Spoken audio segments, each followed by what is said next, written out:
ધોળકા તાલુકાના અણેજ ગામ પાસે સર્જાયો અકસ્માત।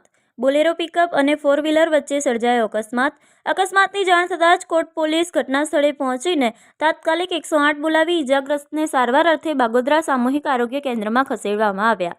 અણેજ ઓવરબ્રિજ પર સર્જાયો અકસ્માત। વારંવાર થતા અકસ્માતમાં તંત્ર દ્વારા કોઈપણ ધ્યાન આપવામાં આવતું નથી। વારંવાર થતા અકસ્માત અણેજ ગામની બંને ફાટક બંધ કરવાથી થઈ રહ્યા છે। અહીંથી લોથલ હેરિટેજ અને સાળંગપુરના હનુમાનજી મંદિર જવા માટે તમામ યાત્રિકોને મુશ્કેલીનો સામનો કરવો પડી રહ્યો છે। અણેજ ગામ બુટભવાની માતાજીનું ભવ્ય મંદિર આવેલું છે। મંદિરે દર્શન કરવા આવતા યાત્રિકોને 2 થી 3 કિલોમીટર સુધી રોંગ સાઈડ જવાથી અકસ્માત સર્જાયો છે।